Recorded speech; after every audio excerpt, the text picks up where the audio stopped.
maintenant est effectivement à l'offensive. Elle a été défensive, puis isolée, et qu'aujourd'hui, il faut qu'elle soit plus offensive.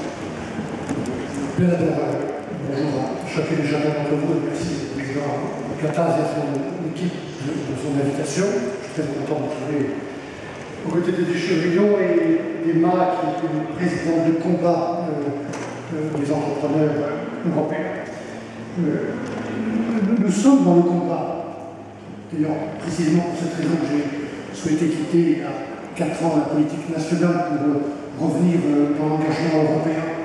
Et force, si je suis honnête et objectif, de dire que le combat que nous conduisons depuis 3 ans et demi avec cette nouvelle commission est un combat défensif.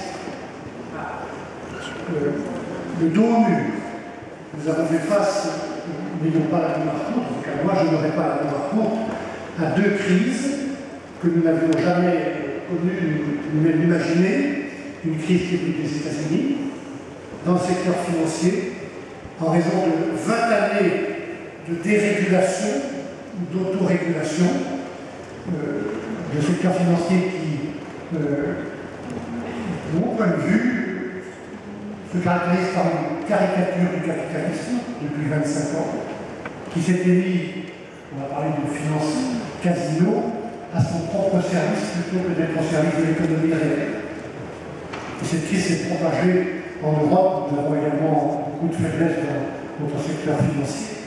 Mesdames et messieurs, sur ce sujet, vous parliez d'action, d'offensive, de combat. J'ai présenté et fait passer depuis 3 ans 28 lois de régulation.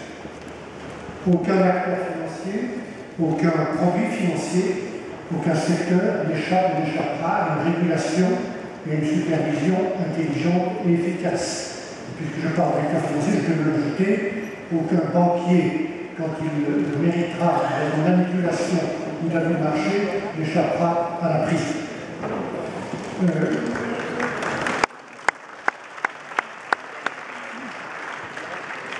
Et puis le deuxième front, qui s'est ouvert quasiment au même moment, puisque cette crise financière a coûté beaucoup d'argent, 13 points de PIB, elle est venue, cette crise financière, accentuer l'autre crise qui est la nôtre. Elle ne vient pas d'ailleurs, ce n'est pas les autres qui vont régler pour nous, c'est la crise de la zone euro.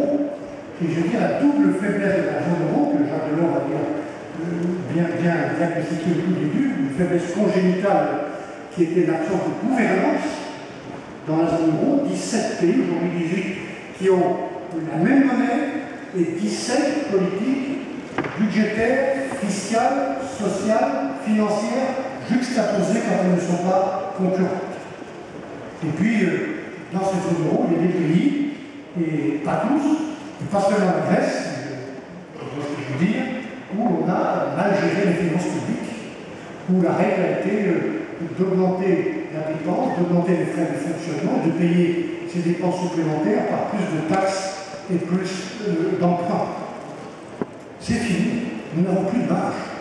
Et nous avons, mesdames et messieurs, tiré là aussi, au défensif, le dos au mur, les leçons avec le nouveau traité de surveillance budgétaire, le nouveau traité de coordination des politiques économiques, avec les prêts qui s'appliquent maintenant aux pays en déficit excessif, en pays qui sont également sous programme, et puis dans mon domaine, c'est ce que je suis en train de finir, dans le secteur financier, l'union bancaire est une véritable révolution.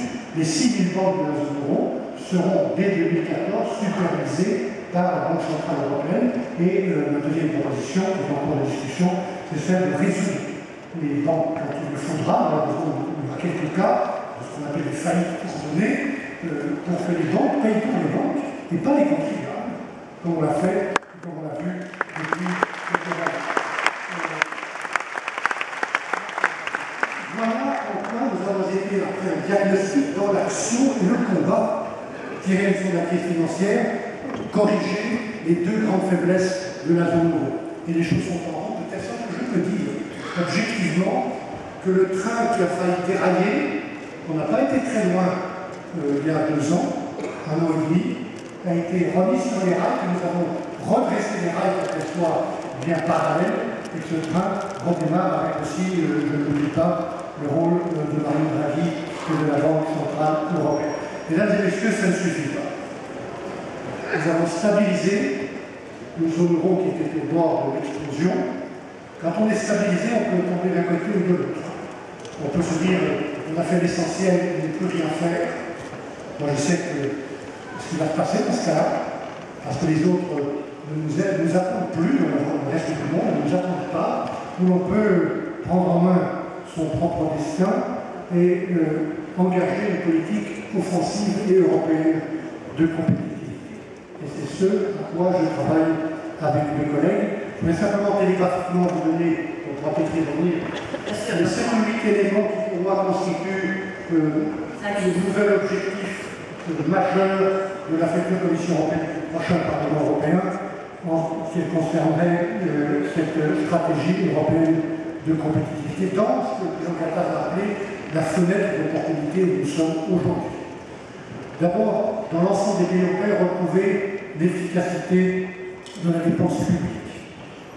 Moins de dépenses de fonctionnement, plus de dépenses d'investissement. Ça pour la France Je dis ça pour la France, qui reste mon pays, et qui, depuis 40 ans, a été fichu de présenter un budget en équilibre. Et l'Italie pour la main? Oui, les problèmes sont différents, et je le dis aussi pour l'Italie, qui d'ailleurs fait l'objet d'un travail courageux de la part du nouveau Premier ministre. Il ne faut pas faire ça pour Bruxelles.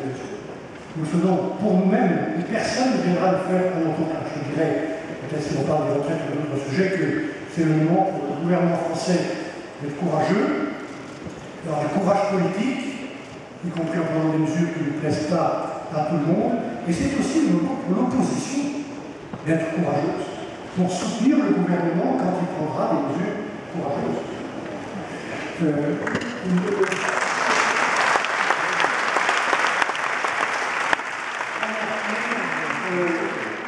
Une nouvelle gestion des dépenses publiques, deuxième clé, l'épargne privée, puisqu'il n'y a plus d'argent public pour investir, pour relancer, c'est la clé du financement, et c'est aussi pourquoi j'ai lancé ce livre vert sur l'investissement de long terme. Troisième point, la coordination de nos efforts européens en matière de recherche et d'éducation, de formation. Regardons bien pourquoi ça marche en Finlande, pourquoi ça marche en Suède, pourquoi ça marche en Allemagne.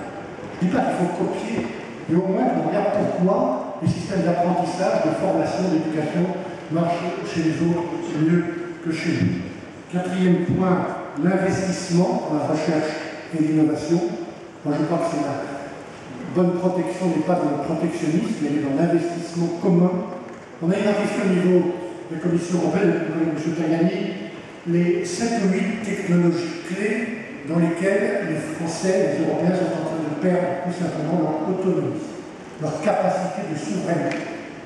Et beaucoup d'entre vous, mesdames et messieurs, sont chefs d'entreprise utilisant de telles technologies clés dans les énergies, les biotechnologies, les nanotechnologies.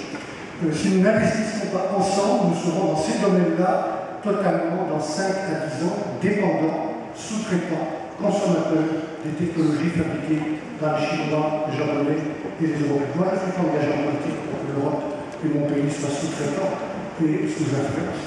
Le cinquième point est pour moi important, il fait partie de la compétitivité, c'est le dialogue social. Là aussi, nous devons passer de culture, nous devons l'acquérir parce que c'est ça qui permet parfois, souvent, de faire des réformes courageuses ou difficiles.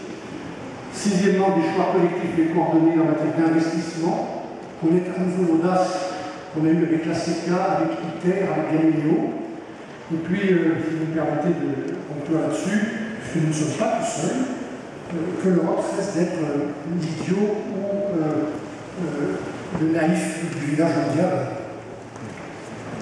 Que nous sachions protéger et quand il le faut, soutenir, comme les autres le font. Je peux bien vous dire, à la place où je me trouve comme commissaire au marché intérieur et à la régulation financière, parce que je passe mon temps à Pékin, à Washington, dans notre capitale, que les autres n'ont pas de scrupules, n'ont pas de complexe.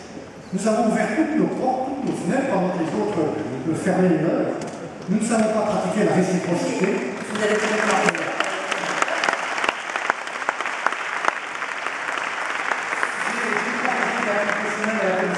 Qui a pour n'importe après un long débat, capable de saisir en transit les marchandises qui passent en Europe et qui sont contrefaites. La contrefaçon coûte 200 000 emplois par an en Europe.